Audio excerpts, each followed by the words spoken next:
નમસ્તે મિત્રો, જાજા ન્યૂઝમાં આપનું સ્વાગત છે। સમાચાર તો આપણે જોઈએ છીએ, પરંતુ આપણા દ્વારા ચૂંટાયેલા પ્રતિનિધિઓ ગુજરાતની વિધાનસભામાં આપણા કેવા કામો કરે છે તથા આપના પ્રશ્નોનું નિરાકરણ આવે છે કે કેમ તે જાણવું ગુજરાતમાં વસતા તમામ નાગરિકોને જાણવું ખૂબ જ જરૂરી છે। આવી માહિતી તમને ક્યારેય કોઈ નહીં આપે, માટે આપની આ ચેનલને તાત્કાલિક સબસ્ક્રાઇબ કરી રાખો, જેથી આવા ને આવા અવનવા સમાચાર આપના સુધી મળતા રહે।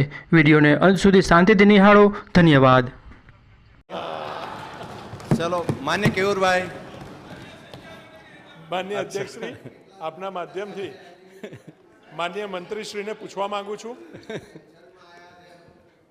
ऑर्डर ऑर्डर चलो केयूर भाई। प्रधानमंत्री आवास योजना अंतर्गत ज्यां बेनिफिशियरी लेड कंस्ट्रक्शन अंतर्गत जे लाभार्थी है ए कोण कोण होई शके? आ घटक अंतर्गत नवा बांधकाम माटे केटली सहाय आपवामां आवी रहेल छे अने आ घटक अंतर्गत कई पद्धति थी आ फाळवणी करवामां आवे छे? माननीय अध्यक्ष श्री, आर्थिक रीते नबळा होय, आर्थिक रीते सक्षम ना होय एवा लोको माटेनी आ योजना छे अने कुटुंबनी वार्षिक आवक 3 लाख करता ओછી होय एवा अने जेमनी पासे काचू पाकू मकान होय एवा लोकोने 30 ચોરસ मीटर सुधी आपणे आ सहाय आपीए छीए। અને આવાસના બાંધકામ માટે કેન્દ્ર સરકારના 1.5 લાખ અને ગુજરાત સરકારના 2 લાખ એમ કુલ મળી અને 3.5 લાખ રૂપિયાની મદદ આપણે એમને કરીએ છીએ, જેથી એ પોતાના ઘરમાં રહી શકે। અને 2015માં માનનીય અધ્યક્ષશ્રી હાઉસિંગ ફોર ઓલ દરેકના માથે છત હોય એનો દ્રઢ વિશ્વાસ અને સંકલ્પ આદરણીય મોદી સાહેબે કર્યો હતો। એમાં ગુજરાત સરકારે વધુમાં વધુ મહત્તમ જે ફાળવણી થઈ છે એમાં વધુમાં વધુ ઉપયોગ કર્યો છે। અને માનનીય અધ્યક્ષશ્રી, આ તમામ રૂપિયા આપણે ડીબીટીથી ખાતામાં આપીએ છીએ, એટલે વચ્ચે કોઈ જ નહીં સાહેબ, સીધા જ રૂપિયા જે લાભાર્થી હોય એના ખાતામાં 3 તબક્કામાં આ રૂપિયા આપણે પહોંચાડીએ છીએ। આમાં પેટા પ્રશ્નો કોઈ પૂછી શકશે? માન્ય અમિતભાઈ। માનનીય અધ્યક્ષશ્રી, માન્ય મંત્રીશ્રીએ જે વાત કરી એમાંથી એટલું જ પૂછવું છે કે શહેરી વિસ્તારમાં આમાં જે સહાય આપીએ છીએ 1.5 + 2 એટલે 3.5 લાખ રૂપિયા આપીએ છીએ, અને ગ્રામ્ય વિસ્તારમાં જે આ પ્રધાનમંત્રી આવાસ યોજના છે એમાં 1,20,000 રૂપિયા સહાય આપવામાં આવે છે। આ પ્રશ્ન માત્ર શહેરી વિકાસ વિભાગનો છે, મંત્રીશ્રી કઈ રીતે આપી શકશે? એમના માટે ગ્રામ વિકાસ મંત્રી અથવા પંચાયત મંત્રીશ્રીને આપી શકશે। પ્રધાનમંત્રી આવાસ યોજનાનો જ પ્રશ્ન છે, એટલે જ કહેવું છે કે આ બંનેને સમાન ધોરણે સહાય આપવા માંગો છો કેમ? માનનીય અધ્યક્ષશ્રી, માનનીય સભ્યશ્રીએ જે પ્રશ્ન પૂછ્યો છે એ બીએલસી પૂરતો છે, બેનિફિશિયરી લીડ કન્સ્ટ્રક્શન માટેનો વિષય છે। 4 કોમ્પોનન્ટ પૈકી એક જ કોમ્પોનન્ટનો આ પ્રશ્ન છે, એટલે સ્વાભાવિક આ પ્રશ્ન આખો એની લિમિટમાં આવતો નથી। ડૉક્ટર પાયલબેન।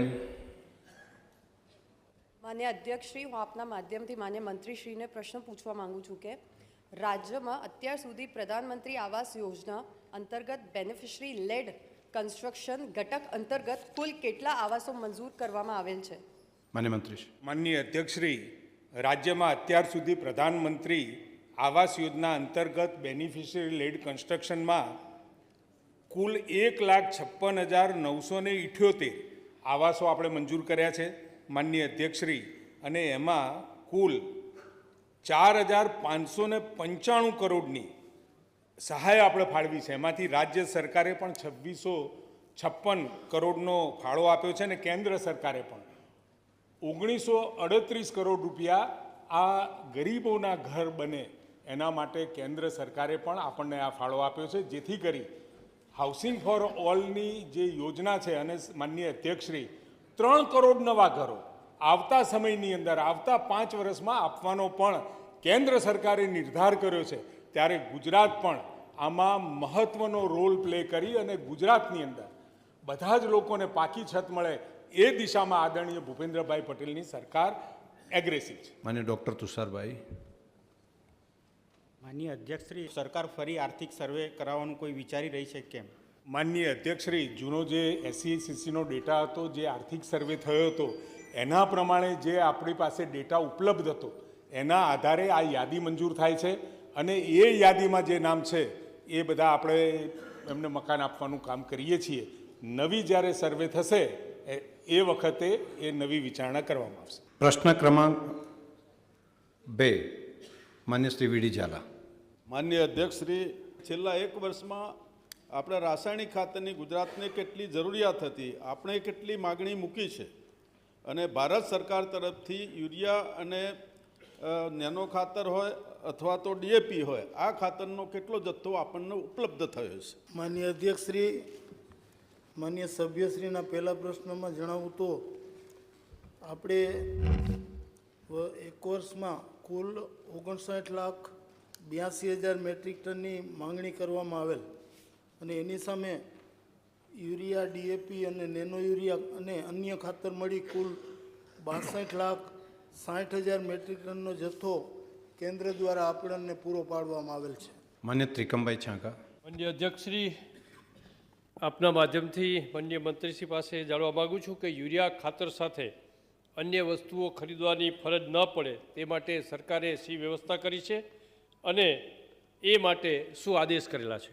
માનનીય અધ્યક્ષશ્રી, યુરિયા ખાતરની સાથે ફરજિયાતપણે અન્ય ખાતરો જે ખેડૂતોને જરૂરિયાત નથી એવા ખાતર વિક્રેતાઓ દ્વારા ફાળવવાનું ન આવે એના માટે ખાતર કંપનીઓ સાથે મિટિંગ યોજી અને સૂચના આપવામાં આવી છે અને જરૂર પડે એના માટે કોઈ જો ફરજિયાતપણે આવી પ્રવૃત્તિ કરતું હશે તો એનું લાયસન્સ રદ કરવા સુધીની કાર્યવાહી સરકાર હાથ ધરવાનું વિચારી રહી છે.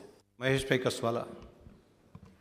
માનનીય અધ્યક્ષશ્રી, હું માનનીય મંત્રીશ્રી પાસે જાણવા માગું છું કે જ્યારે રાજ્યની અંદર પણ એક ખેડૂતોના હિત માટેની સરકાર છે, કેન્દ્રમાં પણ માનનીય નરેન્દ્રભાઈના નેતૃત્વમાં સતત ખેડૂતોના હિત માટેના નિર્ણય લેવાઈ રહ્યા છે અને ગુજરાતની અંદર માનનીય અધ્યક્ષશ્રી ઈશ્વરની કૃપાથી વરસાદ પણ ખૂબ સારો છે અને એટલા માટે માનનીય મંત્રીશ્રીને જાણવા માગું છું કે જે પ્રકારે ખેડૂતને સમયાંતરે આ સિઝનની અંદર ખાતરની જરૂરિયાત ઊભી થાય છે, એ ખાતર પહોંચાડવા માટેની સમયસર ખેડૂતોને મળી રહે, સરળતાથી મળી રહે એના માટેની શું વ્યવસ્થા કરી છે?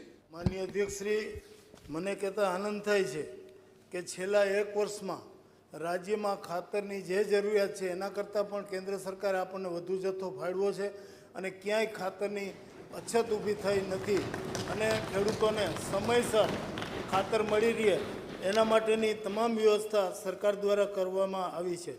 માનનીય સભ્યશ્રીના પ્રશ્નમાં જણાવું તો રાજ્યમાં ખેડૂતોને સરળતાથી ખાતર મળી રહે એના માટે 17 જેટલી મુખ્ય ખાતર વિતરણ સંસ્થાઓ જેવી કે Gujcomasol, Gujarat agro industries corporation limited વગેરે મારફત 850થી વધુ હોલસેલર વિક્રેતા મારફત ગુજકોમસલ અને ગુજરાત એગ્રો ઇન્ડસ્ટ્રીઝ કોર્પોરેટ લિમિટેડના ડેપો અને અન્ય મળી કુલ 9,000થી વધુ સહકારી મંડળીઓ તથા ખાનગી ખાતર વિક્રેતાઓ દ્વારા રાસાયણિક ખાતરના વેચાણની વ્યવસ્થા કરવામાં આવે છે.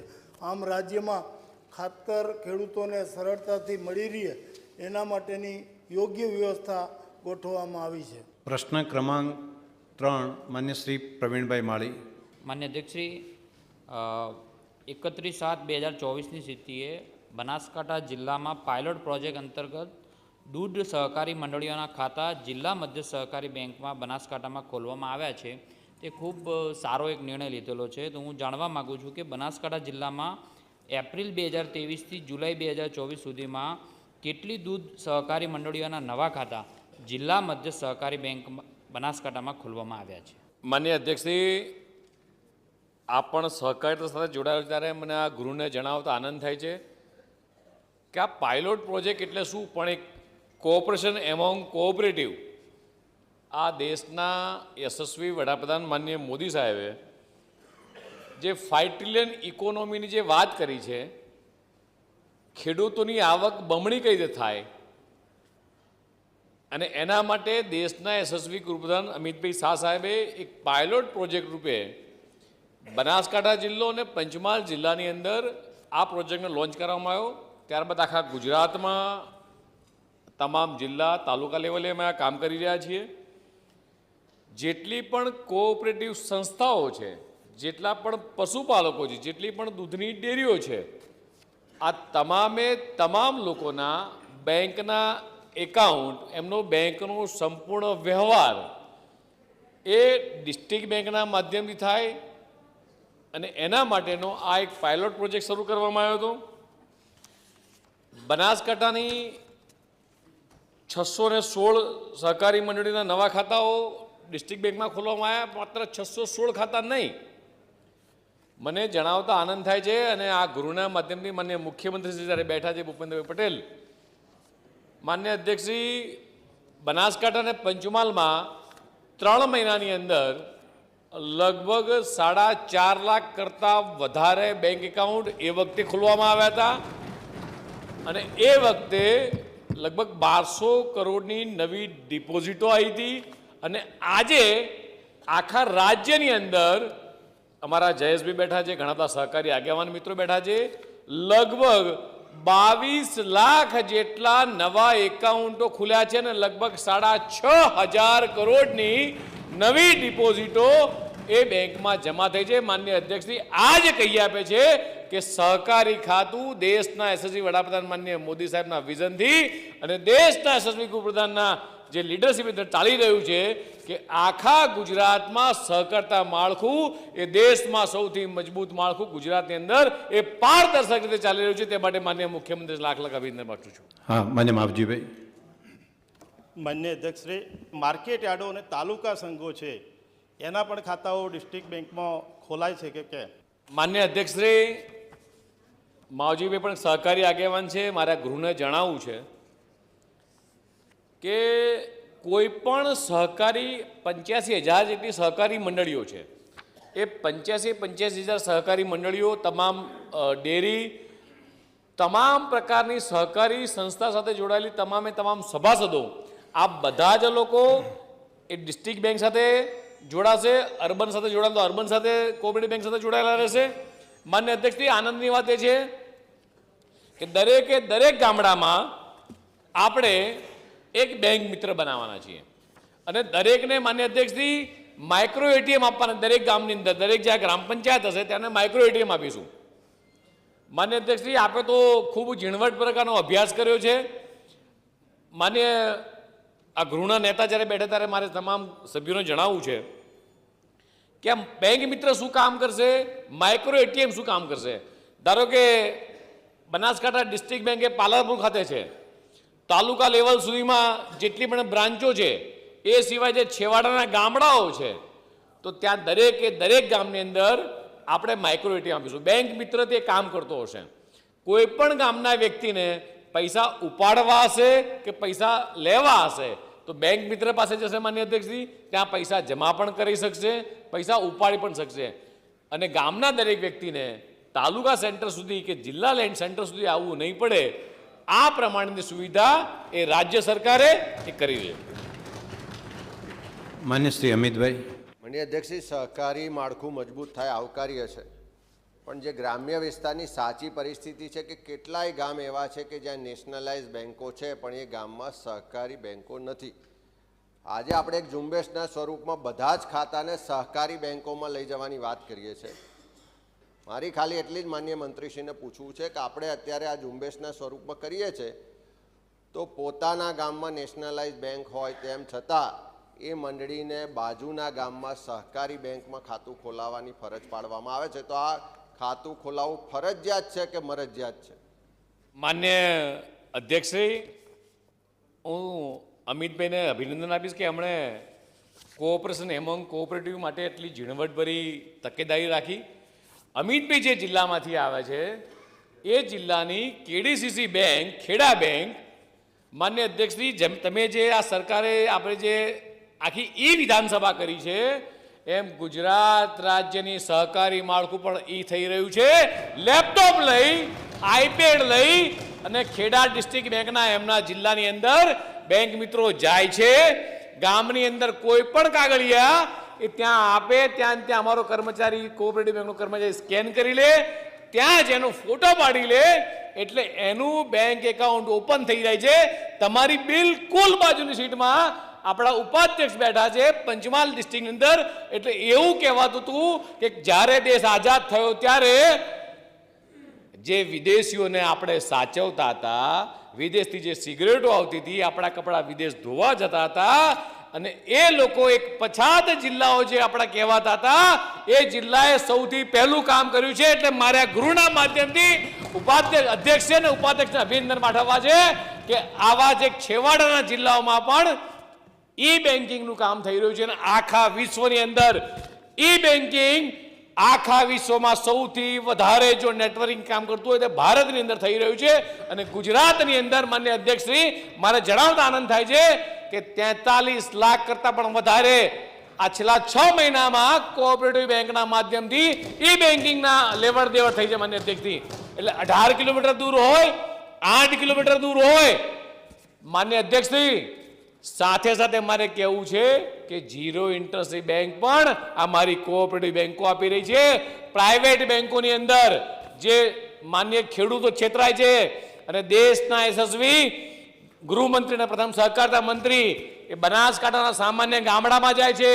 જે આપણે કાર્ડ આપ્યું છે એ કાર્ડ આપેલી બહેનો એ કઈ રીતે કાર્ડ વાપરે છે, કાર્ડ સ્ક્રેચ કરે છે, પૈસા રસ્તામાં લૂંટી જાય, પૈસાનો હિસાબ ખોટો આપે, પૈસા છેતરી જાય એવું નહીં, ગજવામથી કાર્ડ કાઢે.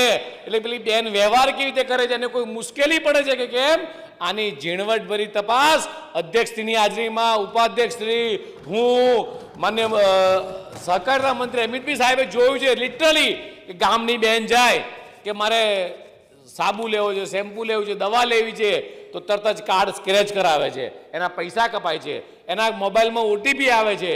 આ તમામે તમામ ટ્રાન્સપરન્સી વાળા વ્યવહારો એ ગુજરાતની કોઓપરેટિવ બેંકમાં થઈ રહ્યા છે. આ દેશનું પ્રથમ મોડેલ એવું છે જે કોઓપરેશન એમંગ કોઓપરેટિવ. એટલે અમિતભાઈ કોઈને દૂર જવાય, તમારા ગામની અંદર પણ, તમારા ગામમાં પણ માઇક્રો એટીએમ આવશે અને તમારા જ આપણા બધાના મતદારો, આ 182 વિધાનસભાના મતદારોને આનો લાભ મળવાનો છે. પ્રશ્ન એટલો જ હતો એટલે લોકોને તકલીફ ના પડે એટલી લાગણી છે. શ્રી અમિતભાઈની વાત એવી છે કે દૂર પડે છે.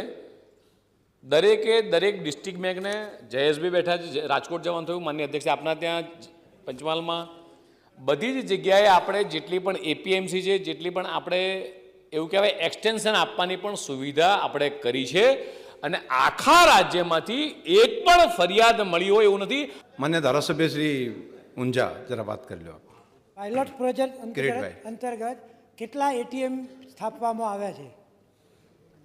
એટીએમ, માઇક્રો એટીએમ, એટીએમ કે micro ATM? Micro ATM, micro ATM. માન્ય અધ્યક્ષશ્રી, દેશના સહકાર મંત્રીની જે લાગણી છે કે દરેક ગામમાં માઇક્રો એટીએમ પહોંચવું જોઈએ. જ્યાંથી અમને જેટલી પણ રિક્વેસ્ટ આવી છે જે બેંકના માધ્યમથી, અત્યાર સુધી આખા રાજ્યમાં 7800 જેટલા એટીએમ કાર્યરત થઈ ચૂક્યા છે અને બધા જ કાર્યરત ખૂબ સરસ રીતે થઈ રહ્યા છે. આગામી દિવસોની અંદર રાજ્યની તમામે તમામ પંચાયતોમાં માઇક્રો એટીએમ પહોંચી જશે.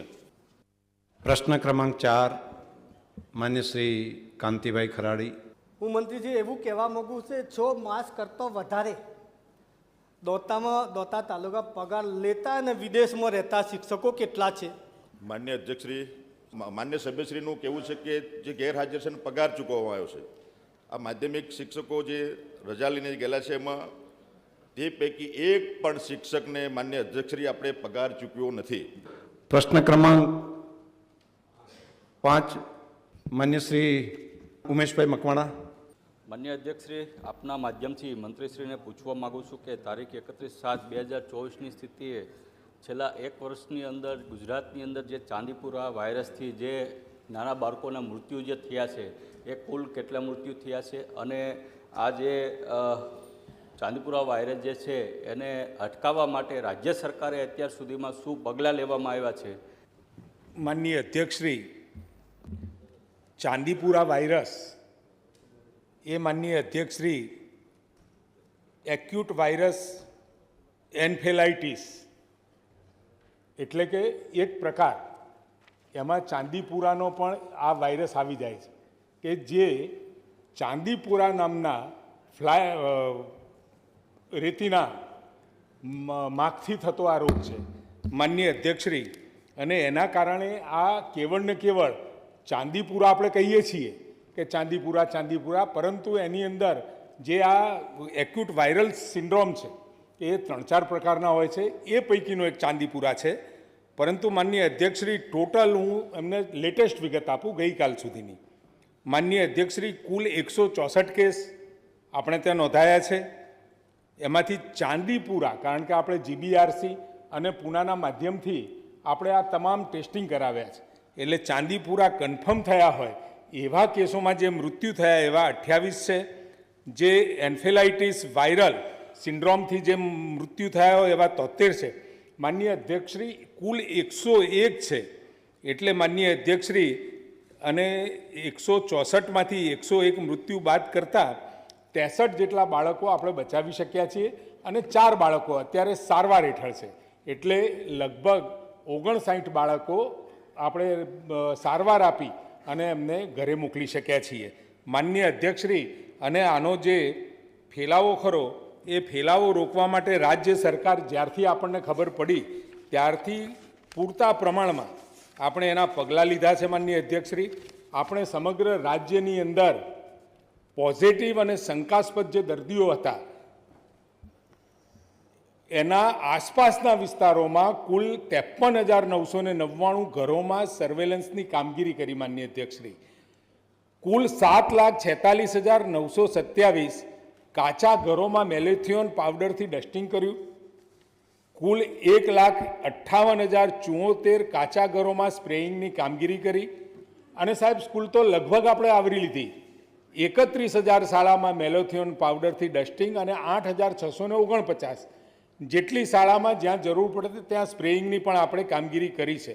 અને માનનીય અધ્યક્ષશ્રી, જ્યાં નાના બાળકો હોય એવા આ પ્રાઇમરી સ્કૂલો અને આંગણવાડીઓ, 36,150 આંગણવાડીમાં મેલેથિયોન પાવડરથી ડસ્ટિંગ અને કુલ 8,696 આંગણવાડીમાં સ્પ્રેઇંગની કામગીરી કરી.